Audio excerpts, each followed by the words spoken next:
Donc, on poursuit dans cette série sur l'expatriation et aujourd'hui, on est avec...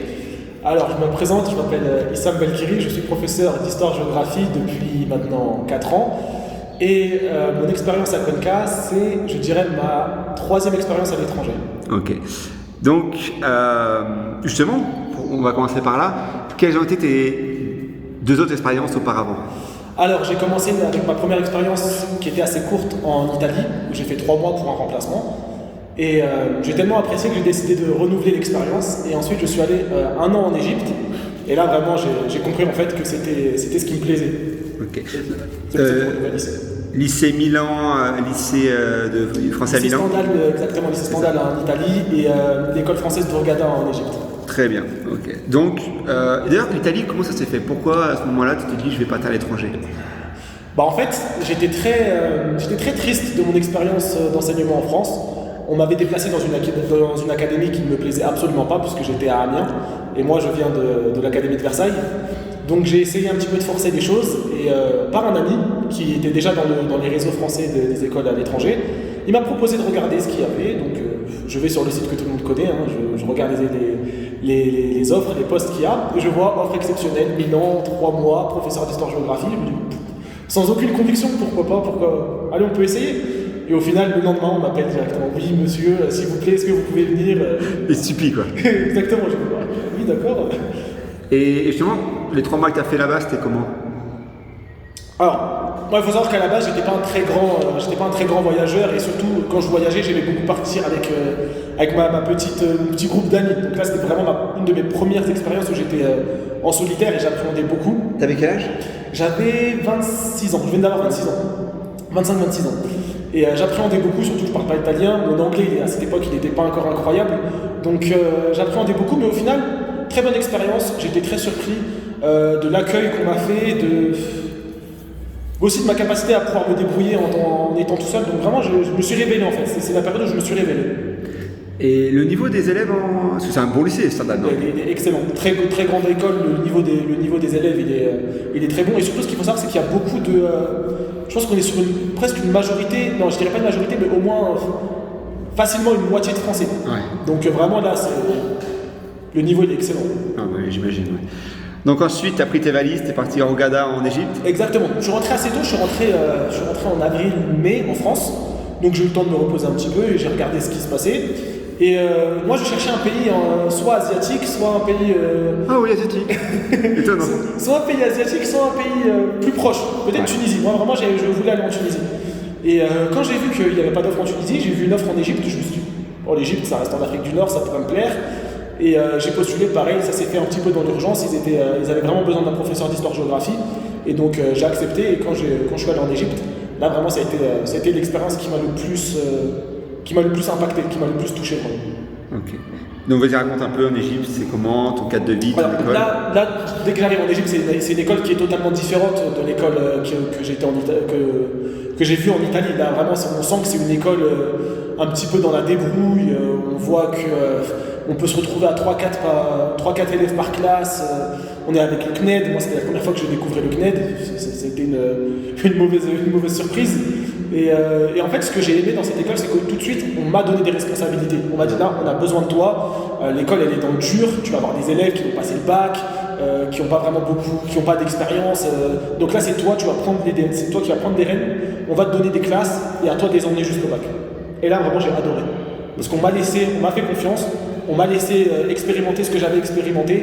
Et vraiment, je me suis révélé aussi pendant cette expérience. La liberté, quoi, la responsabilité, liberté. Exactement. On me fait confiance. Il n'y a pas un inspecteur qui vient toquer toutes les secondes à ma porte. Oui, bonjour, je vais inspecter ta classe. Non, ça c'est insupportable. Là, on m'a fait confiance. Mais justement, ça qui est bien dans les petites écoles, je trouve c'est un peu ça aussi. C'est pas encore homologué ici à Cuenca. Et effectivement, c'est le fait que t'as personne dans ton dos qui va te dire du moment que tu fais ton cours, tu tiens ta classe, etc. Exactement. Il n'y a pas ce côté intromission de... Bon, on a déjà eu une expérience un peu malheureuse avec les inspecteurs. On n'en parlera pas, mais effectivement, ce côté très plan-plan, très normé, moi, c'est quelque chose qui m'a un peu, en France, c'est un peu mal passé. Ah, vraiment, c'est insupportable. En fait, là, bien sûr, on est parti. La directrice est venue visiter ma classe pour voir si j'avais des compétences de base pour pouvoir enseigner correctement. Et ensuite, une fois qu'on voit que tu as les compétences de base, on te fait confiance. C'est ça. On te donne la classe et c'est toi qui commandes, c'est toi qui as les rênes. Et ouais, après je sais pas, parce que moi c'est ma seule expérience pour l'instant ici à Cuenca, mais il n'y a pas ce côté très texte officiel en France. Ah, c'est terrible. C'est insupportable.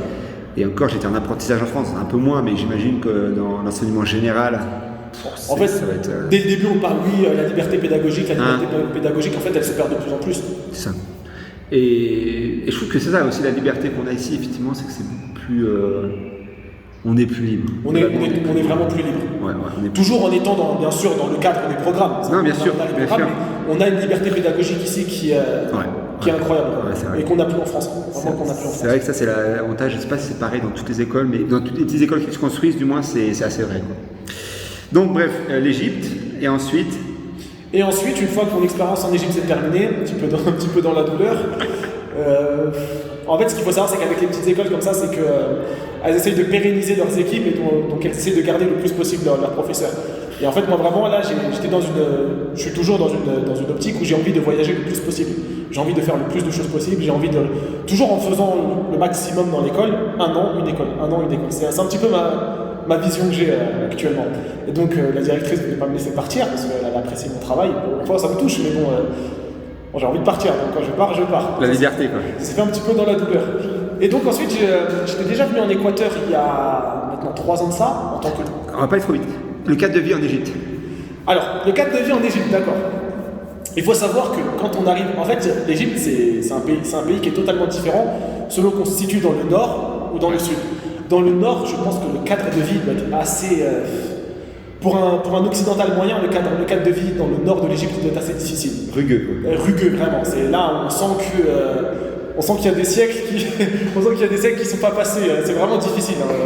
On peut, par exemple, moi, quand je suis parti en vacances au Caire, on peut autant voir des buildings et des coins très propres, et autant prendre un virage et se retrouver dans un village du Moyen-Âge. Ah, à ce point-là, ouais. Par exemple, moi, une fois, j'ai cherché mon hôtel parce que j'allais aux pyramides et je me suis perdu. Et j'arrive dans un village, et du coup, il y a un petit vieux, sûrement le chef du village, qui vient me voir et qui me dit, bon, je parle un petit peu arabe, donc il vient me voir et il me dit, qu'est-ce que tu fais ici, t'es perdu? Et je lui dis, oui, je cherche mon village. Et il me dit, bah d'accord, là tu t'es perdu, tiens, prends mon cheval, continue tout droit et tu verras, t'auras le quartier avec les hôtels. Je dis, pardon? Je prends son cheval, je suis sur le cheval comme ça, un peu gêné, il y a tout le monde qui me regarde, je dis bonjour. C'est qui ce grand seigneur berbère? Ouais, j'étais un peu gêné, tu vois. Et au final, le cheval, à un moment, il s'arrête tout seul. Ouais. Il s'arrête tout seul. Et là, je commence à voir qu'effectivement, 2-3 routes après, il y a les beaux quartiers avec les hôtels. Donc, c'est vraiment particulier. Ouais. Par contre, dès qu'on va dans le sud de l'Égypte, c'est beaucoup plus touristique. C'est la mer Rouge, c'est la plongée, c'est Sharm el-Sheikh, c'est des destinations touristiques magnifiques avec beaucoup de touristes, allemands, russes. Pas beaucoup de Français, mais un petit peu quand même. Donc là, le cadre de vie, il est très plaisant. Ouais. On a du soleil toute l'année. En plus, on a un vent marin, ce qui est magnifique. Tu regardes là, tu as les montagnes, tu as les monts du Sinaï, tu regardes là, tu as la mer Rouge, tu regardes là, tu as le désert. Vraiment magnifique. Ah, ça va être c'est vraiment magnifique. Effectivement. Donc maintenant, on peut passer à Cuenca. Vas-y. Alors, pourquoi j'ai choisi l'Équateur? Déjà, il faut dire que j'étais déjà venu il y a 3 ans en tant que touriste et j'étais vraiment tombé amoureux de l'Équateur. Pour sa diversité de paysages, pour cette atmosphère particulière qu'on trouve dans ce pays. Vraiment, j'ai été touché par l'Équateur. Et donc, que ces raisons-là? On pourra en parler après. Mais il y a beaucoup de facilité, on va dire, dans ce pays. C'est très agréable. Et donc, quand j'ai vu l'offre à Cuenca, je me suis dit, bon, bah, c'est l'opportunité de retourner en Équateur. Et ça s'est fait directement, facilement avec la directrice. Vraiment, elle m'a pas fait attendre. Elle m'a dit, ok, si tu peux venir cet été, viens. Donc, j'ai accepté, j'ai signé le contrat. Et là, j'arrive au bout d'une année vraiment bien. Arrête, je pourrais parler de certaines particularités. Parce qu'il faut savoir, je peux le dire, je suis musulman et je pourrais parler des expatriés musulmans qui s'expatrient en Amérique du Sud. Je pense qu'il y a quand même quelques difficultés par rapport à la viande, par rapport aux mosquées. Là, on est dans des régions qui sont encore très très très christianisées. Donc les musulmans sont totalement minoritaires. J'en ai vu, pour dire la vérité, à Cuenca, des musulmans, j'ai dû en voir 5 maximum. Donc, Ouais, non, et encore, on m'a dit qu'il y en avait beaucoup plus qu'avant toi. Une femme voilée, ce qui était quelque chose qui n'existait pas il y a 5-10 ans, et que ça a beaucoup étonné les Cuencanais. Mais effectivement, ouais, en gros, ils sont tous situés sur la Calle Larga. Exactement. La grande rue passante très festive. Et c'est pakistanais, non? Exactement, là c'est pas des maghrébins, là c'est des pakistanais, c'est un... C'est un autre monde. C'est un islam différent, on va dire. C'est un islam différent. Donc il faut le savoir. Okay. C'est des difficultés qu'il faut prendre en compte. Et donc justement, tu as plus ou moins évoqué le sujet. Si tu pars à l'issue de cette année, on va dire, ou tu pars plus tard, mais si tu devais définir un peu les points positifs et les points négatifs de ton expérience. Alors, les points positifs, c'est tout d'abord le cadre de vie. On est dans une ville qui est magnifique, qui a à la fois un côté naturel avec une très belle chaîne de montagnes. On a un très beau fleuve qui parcourt la ville. On a un centre historique aussi, on a une ville très culturelle, les activités culturelles sont très développées. On s'y sent bien vraiment. En plus de ça, je dirais que en tant qu'étranger expatrié, quand tu viens en Équateur, les Équatoriens te font un petit traitement de faveur, on va dire. T'es très bien vu surtout en tant que touriste occidental, t'es tout de suite très bien vu. Ouais. Ça, c'est quand même agréable. Les Français à la côte. Ouais, vraiment, on peut le dire. On va le dire comme ça, les Français à la côte. Plus qu'à Barcelone. Plus qu'à Barcelone, effectivement. Et ça, vraiment, c'est très plaisant d'avoir ce « Ah, tu viens d'où ? Ah, France, Paris !» Tout de suite, tu vois les étoiles dans les yeux, c'est très agréable. Et donc le côté négatif maintenant? Alors, le côté négatif, il faut savoir que moi, en tant que musulman, comme j'ai pu dire, c'est assez difficile par exemple, si tu manges de la viande et que tu es musulman et que tu viens ici, tu peux faire une croix sur la viande. Moi, vraiment, ça a été très très difficile pour moi. C'est vraiment mais même pas en fait qu'en tant que musulman, en tant que Français bon vivant qui aime bien manger. Ah oui. Ta baguette, tu mets une croix dessus. Ton bon fromage, tu mets une croix dessus. Ta bonne nourriture préparée avec une sauce, des plats en fait sophistiqués. Tu mets une croix dessus aussi. Et le riz, c'est vrai que le riz, ça c'est vrai que l'aspect gastronomique ici, là, ouais, c'est dur. Et encore, on a la chance d'avoir quelques restaurants français, exactement, quelques boulangeries françaises. On peut quand même garder ce petit. Ouais. Mais c'est vrai que c'est quand même. Le fromage, il y en a, mais tu vois, c'est hyper cher, c'est un autre monde, quoi. Et vraiment, on fait pas notre fine bouche. Là, on n'est pas en train de faire. C'est vraiment difficile. Parfois, ça peut être difficile. Ouais, non, mais je sais que je suis rentré toi à Noël et pour moi, c'était waouh. J'avais besoin de toi. J'avais besoin de la raclette. Non, ça, c'est vrai que c'est quelque chose. C'est vrai que la nourriture, c'est important pour nous, Français, en plus, toi, le côté, comment dire. On a un lien très très fort avec la nourriture. Vraiment. Nous, les Italiens, je pense. Vraiment, en Europe, c'est vraiment les Français Italiens. La nourriture, c'est vraiment. C'est la gastronomie, toi. C'est quelque chose d'important. C'est un art de vivre élevé au rang de tradition, enfin d'art même. Mais ça, c'est vrai que c'est compliqué ici. La nourriture, c'est compliqué. Et tu veux rajouter quelque chose? Ouais, si vous pouvez. Un autre aspect négatif, c'est un petit peu. Là, c'est question de. Je pense, je dirais pas jusqu'au choc culturel, c'est juste qu'on a des mentalités différentes. C'est que. On va dire que les Équatoriens, plus particulièrement les Cuencanais dans la ville de Cuenca, ont souvent tendance à dire oui aux choses que tu vas proposer. Oui, t'inquiète pas, oui, bien sûr, oui. Et au final, tu te retrouves le jour J tout seul. C'est assez. C'est assez fatigant. Moi, ça m'a beaucoup fatigué. Le retard. Toi, nous, on a incroyable. En France, toi, au-delà du quart d'heure, c'est juste le quart d'heure. On tolère le quart d'heure. C'est incroyable. Et pourtant, je suis d'origine algérienne, donc on va dire qu'en aspect retard, je suis bien placé quand même. Tu vois. Génétiquement, tu t'es bien, quoi. Et moi-même, j'ai été surpris de voir en fait que je suis assidu comparé aux gens d'ici. Non, et ici, 1 heure, c'est normal, toi. Une heure, c'est normal. Non, c'est pas. Et le retard, l'annulation sans prévenir au dernier moment. Exactement, sans prévenir. Et effectivement, c'est pas franc du collier. C'est pas franc. C'est pas franc du collier. Ah bon, c'est leur culture, c'est comme ça. Mais même au sein du boulot, tu vois, moi j'ai déjà eu le truc, t'as quelque chose à dire, tu te dis en 5 minutes c'est résolu le problème. Exactement. Et tu passes à autre chose. Non, ici, un problème qui peut être résolu en 5 minutes, ça prend des fois 2 mois. Voilà, on le laisse, ça devient quelque chose de sous-jacent, d'une pression un peu, tu sais pas ce qui se passe. Qui se gangrène un peu. Exactement, totalement. Situations qui deviennent pourries pour pas grand-chose. Ça, c'est vrai que c'est... C'est fatigant, de pas se dire les choses comme ça c'est un peu fatigant. Moi, ça m'a fatigué un petit peu, vraiment. Après ils ont ce défaut-là, mais le côté fête, je trouve qu'ici, c'est festif. C'est festif, vraiment, c'est agréable. C'est facile. La facilité de créer des contacts avec les Cuencanaises encore plus, mais c'est très très facile. Encore hier, moi ça m'est arrivé encore hier, toi je discutais avec une vendeuse au Monte Bianco, et vraiment en 2 secondes, tu sens que il y a un lien. C'est autre chose que la France. La France a tendance un peu à s'américaniser, je dirais. On va prendre ta fameuse phrase, on peut se dire des choses. On peut parler librement. La France, il y a ce côté américanisé, puritanisme entre guillemets, parce que les relations, je trouve, deviennent de plus en plus compliquées. Si tu regardes dans le nord de l'Europe, ils ont déjà développé des applications par rapport au consentement, par rapport à des choses comme ça. Enfin, moi, je n'envisage pas du tout les relations humaines comme ça, quoi. Tout devient normé, il faut sortir ton formulaire. Oui, est-ce que je peux t'aborder à cette heure-là? Ça devient insupportable. Là, ça garde un aspect naturel. Bien sûr. Et ici, c'est au contraire. J'en parlais avec, je ne sais plus avec qui, mais l'approche est valorisée. L'approche, l'audace est valorisée. Un homme audacieux qui, même si on ne parle pas bien la langue, etc., on essaye. On fait l'effort. Exactement, ça va être valorisé. Et c'est vrai que de ce côté-là, moi, ce serait le point positif que je... Mais pas uniquement pour les relations humaines, enfin, amoureuses ou autres, mais vraiment pour les relations en général. Ouais, il y a ce côté facilité de contact, etc. Et ça, c'est vrai que c'est agréable. Je vais arriver à un autre point. Pour toi, et justement, c'est un point très intéressant, parce que, sur le point de vue culturel, l'expatriation, c'est quoi? Alors, pour moi, je dirais que l'expatriation, c'est vivre de nouvelles expériences, s'ouvrir à de nouvelles cultures, sans pour autant renoncer totalement à sa culture d'origine. Parce que j'ai connu beaucoup d'expatriés qui mettent une croix définitive à la France, en fait. Ouais. J'ai croisé beaucoup de gens qui, quand je leur ai dit, par exemple, ça fait combien de temps que tu n'es pas retourné en France, c'est la question qu'on se pose entre expatriés. Ah, toi, ça fait combien de temps que tu es là? Ça fait combien de temps que tu n'es pas revenu en France? Moi, moi, ça fait 10 ans. Je dis, ça te manque pas? Et non, absolument pas, j'y retournerai pas. Maintenant, ma famille me suit ici. C'est quelque chose que je trouve assez triste, en fait. Ouais, j'ai même rencontré, j'ai souvenir que j'étais à Puerto Misawali, donc c'est en Amazonie, et il y avait un Français qui tenait des bungalows, des logements, tu vois.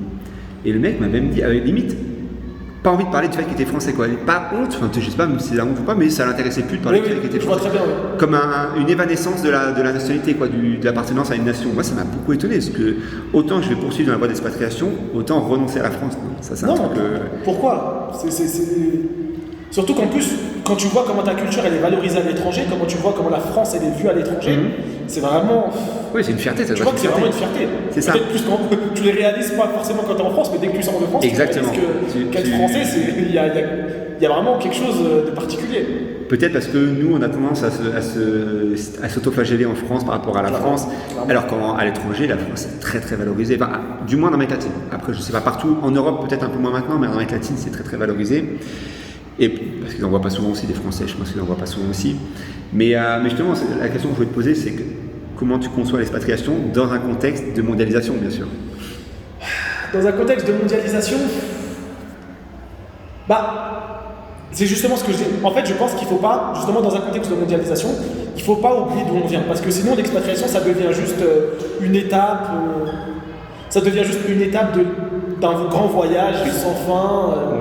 Une aliénation. Exactement. Il faut pas. En fait, je pense que dans un contexte de mondialisation, il est important de se rappeler de ses racines. Parce que sinon, on oublie d'où on vient, et surtout dans des pays où on se sent bien, en expatrié, on se sent bien, c'est très facile parfois d'oublier d'où on vient. Donc je pense que justement dans un contexte de mondialisation, c'est intéressant de se rappeler d'où on vient, de ses racines, de sa culture, de sa langue, sans aller dans le cliché des Français qui restent qu'entre eux. Bien sûr. On n'est pas obligé de cultiver un entre-soi quand on va à l'étranger, mais c'est quand même important, je pense, de se rappeler de ses racines. Mais la question que je me la pose, en fait, je me la pose à moi-même. Je pense que tu la poseras à toi, je me la pose à moi-même. Parce que moi, je me considère comme enraciné, français, souverainiste, le gros mot. Attention, quasiment le nazisme. et justement, par rapport à ça, des fois, je me disais, est-ce que c'est crédible que je continue dans l'expatriation? Mais bon, après, moi, je pense que pour moi, c'est aussi une bouffée d'air frais par rapport à la France. Je pense que. En fait, on va se dire les choses, tu sais que j'aime bien dire ça. En fait, je pense malheureusement qu'en France, il y a un climat, il y a une atmosphère absolument délétère pour les gens qui veulent exister. Pour les gens qui veulent se révéler, qui veulent exister, je pourrais pas t'expliquer c'est quoi cette chose précise qui t'empêche d'exister en France, mais il y a quelque chose qui empêche. D'un rapport à la nation même, en général.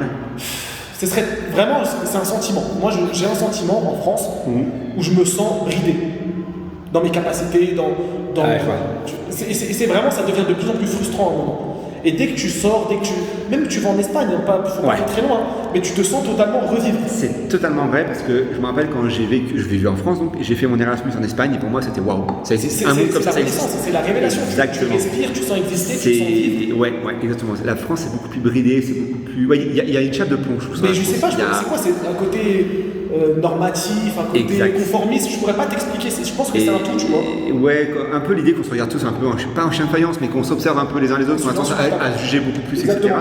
Et moi, c'est vrai que je dis toujours, venir à Cuenca, alors, tout n'est pas parfait, hein, mais ça m'a sauvé la vie quelque part parce que tu respires. Tu respires à nouveau, c'est encore. Tu te sens exister, tu te sens valorisé. Tu te renouvelles, tu te dis, mais ça, j'aurais jamais fait en France. Vraiment. Ce que j'ai fait en 2 ans, je n'aurais pas fait en 5 ans, 6 ans, 7 ans en France, toi. Clairement. Et ça, c'était vraiment inespéré. Et c'est vraiment le côté positif que je retiendrai de l'expatriation.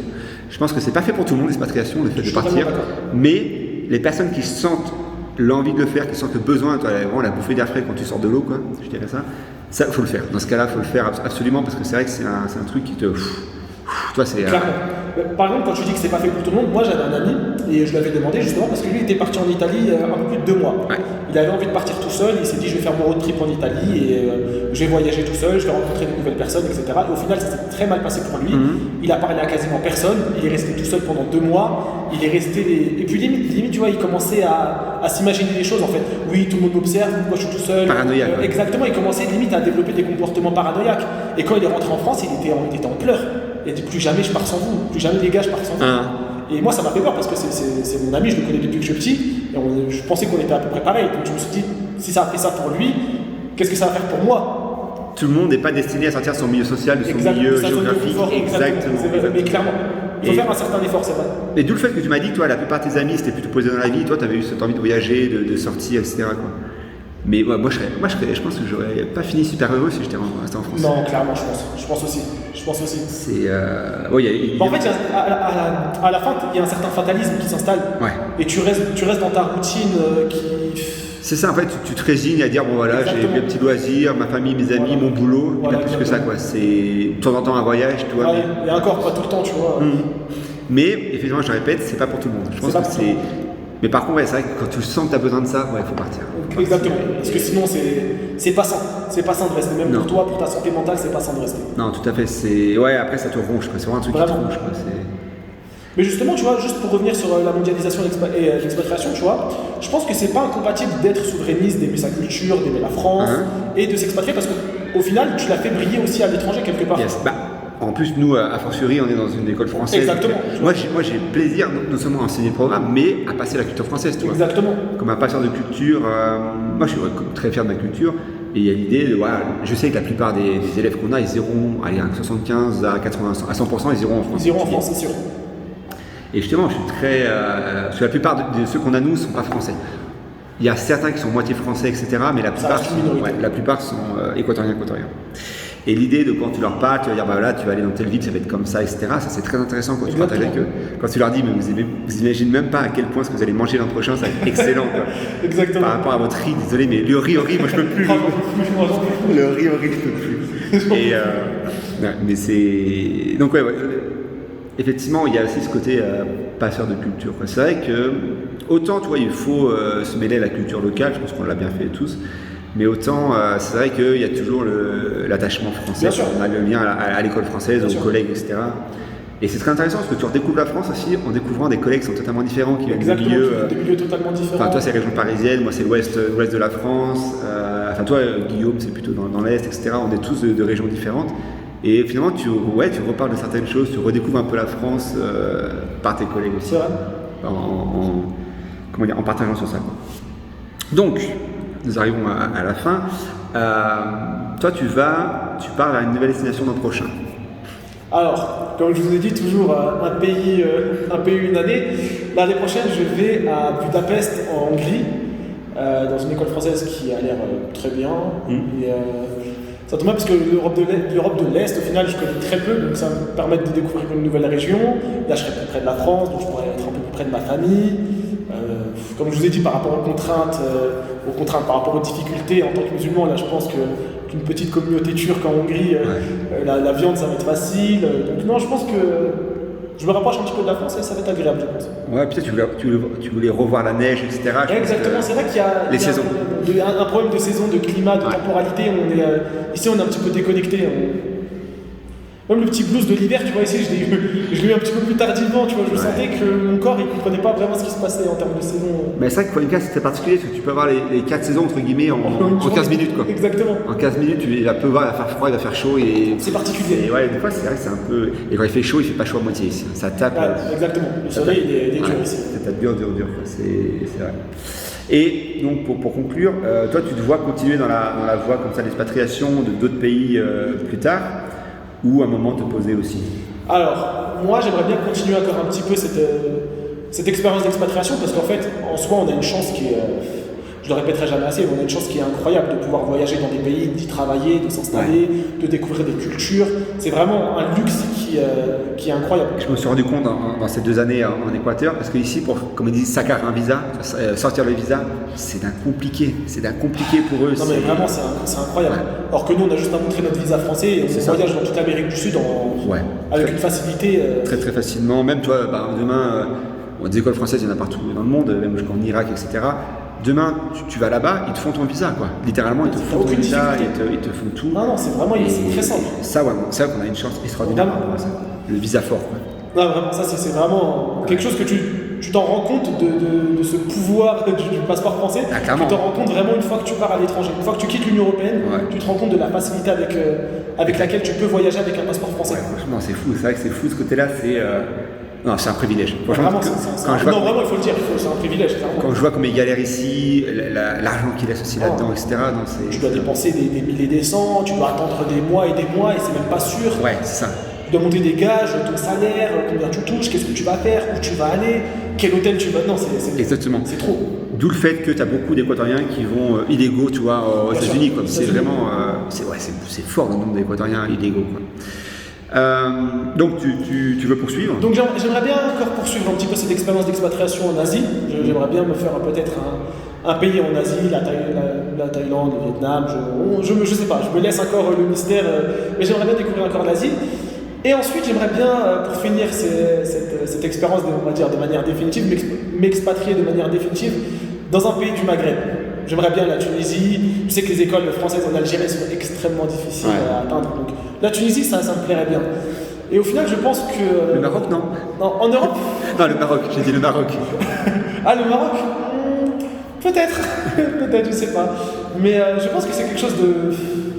C'est quelque chose qui me conviendrait bien, parce qu'en soi, j'ai envie de continuer cette expérience d'expatriation, mais j'ai envie en même temps de me sentir proche de ma famille qui reste en France. J'ai encore des liens, comment je pourrais dire ça, qui sont inébranlables, qui sont avec la France. Quand j'ai pas ma baguette, je suis pas content. Je fais la tronche comme un bon Français, tu vois. Donc autant garder ce lien avec la France, qui me permet, c'est bien parce que les écoles françaises au final ça me permet de garder ce lien avec la France, tout en partant un petit peu dans des régions qui sont plus proches de mes origines. La Tunisie, l'Algérie, c'est mes racines. Et j'ai envie de me sentir proche aussi de mes racines. Je pense que en cultivant un lien de cette façon avec la France, c'est une relation beaucoup plus saine que j'aurais avec la France justement. Je sais pas si tu vois ce que je veux dire. Sans pour autant demander des choses, attendre des choses, mais je me sentirais dans une relation beaucoup plus saine avec la France. Plus apaisée, exactement. D'accord. Tu es algérien, je sais pas si tu l'avais dit au début, tu es d'origine algérienne. Je suis d'origine algérienne, exactement. De quelle région? Des Aurès. Les Aurès, Chaoui, les montagnes. T'es pervers. Première nouvelle. C'est pas comme si t'en parlais tout le temps. Je dois le dire. Très bien. Et donc, pour conclure un peu cette vidéo de quasiment une demi-heure déjà, quel conseil tu donnerais à quelqu'un? Parce que bon, j'imagine que ces vidéos vont être destinées à des gens qui seraient tentés par l'expatriation. Quel conseil tu pourrais donner? Alors, le premier conseil que je vais donner vraiment à des gens qui sont tentés par l'expatriation, n'écoutez pas vos proches, n'écoutez pas vos amis. Quand on dit à nos amis qu'on a envie de s'expatrier, on a l'impression que c'est le bout du monde. On a l'impression qu'on va demander un visa pour aller sur la Lune. C'est impossible, c'est trop difficile. Et tu parles pas la langue, et t'as pas le... Ça c'est français, ça c'est très français. C'est insupportable. C'est très français, alors qu'au contraire, je trouve qu'il n'y a rien de plus facile quand t'es prof. Oui, bien sûr. En général, je pense que c'est pas si compliqué que ça. Exactement. Non plus. Mais quand t'es... En fait, il faut aussi comprendre que... je me permets de te couper. Si on veut s'expatrier, il faut avoir, je pense, des compétences utiles. Exactement, il faut avoir des compétences utiles et certaines compétences sociales aussi. Il faut être capable de s'ouvrir, de discuter, d'avoir un minimum de compétences sociales, on va dire. En gros, effectivement, moi je pense à tout ce qui peut se faire déjà en ce qu'on appelle remoto ici à distance, des boulots à distance. Après, j'aime pas trop le terme, comment ils appellent ça, les nomades digital nomades. Ouais, j'aime pas trop non plus. Mais... truc d'américain, c'est vrai. Bon, ça peut être utile quand même. C'est vrai qu'ici, il y a beaucoup d'américains. Mais bon, après, l'américain, je trouve que c'est un très mauvais expatriant. Parce que clairement, il reste entre eux. voilà, ils viennent un peu en terrain conquis, je crois. Cuenca notamment, ils viennent en terrain conquis. Donc, premier conseil, je dirais vraiment, n'écoutez pas vos proches, sans aller dans la précipitation et de rien préparer. On n'est pas dans ça. Préparez un minimum votre expatriation, mais ne vous inquiétez pas, c'est pas le bout du monde. Il n'y a pas le ciel qui va vous tomber sur la tête. Vous n'allez pas rencontrer des difficultés insurmontables. Non. Si vous avez vraiment envie de vous expatrier, si comme je l'ai expliqué plus en avant, vous vous sentez mal en France, il y a un sentiment qui vous empêche de vivre. Qui vous pèse. Qui vous pèse et vraiment vous ne vous sentez pas bien, vous avez ce besoin de voyager, vous êtes prêt à vous ouvrir à d'autres cultures, lancez-vous, vraiment lancez-vous, et je pense que c'est la meilleure décision que vous allez prendre dans votre vie. Ouais, moi vraiment. Ça va vous faire revivre. Ça m'a changé, vraiment ça m'a changé, ouais, totalement. Et non, effectivement, ouais, ça c'est le premier conseil. Il y en avait d'autres après Non, je pense que c'est déjà pas mal. Lancez-vous, vraiment lancez-vous. Ouais, pas dans la précipitation, organisez ça, mais vraiment lancez-vous. Mais c'est vrai que quand tu y penses, mon prof, c'est vrai que c'est le plus évident, toi en plus, c'est vrai que tu peux penser, ouais, les salaires sont moins forts qu'en France, ouais, mais tu vas mieux vivre. Mais déjà, tu vas mieux vivre qu'en France, et puis le coût de la vie est beaucoup plus bas, donc tu pourras mettre de côté, tu pourras vivre. Et je pense que, ne serait-ce qu'une année, 2 années, etc., c'est une vraie plus-value sur un CV. C'est fou. Dès qu'on voit que tu as fait l'expérience à l'étranger, ton CV il prend une valeur totalement différente. Tout à fait. Et puis même, je pense que, même en général, le CV, même si après on ne travaille pas comme prof, le fait d'avoir su aller à l'étranger, d'avoir développé des compétences, comme tu dis, sociales, etc., linguistiques, c'est toujours un bon point. C'est toujours un bon point. Ça nous ouvre socialement, humainement, culturellement, non vraiment, professionnellement. Ouais. C'est quelque chose qui n'est pas négligeable. Donc si vous avez l'opportunité, si vous avez du temps, si vous êtes prêt, expatriez-vous, vraiment. Exact. Allez, on va finir. Tout à l'heure, j'avais Bruna. Dis-moi un petit mot en berbère. Ce que tu veux. Carte blanche. Azul Feldawen. Allez, à toutes.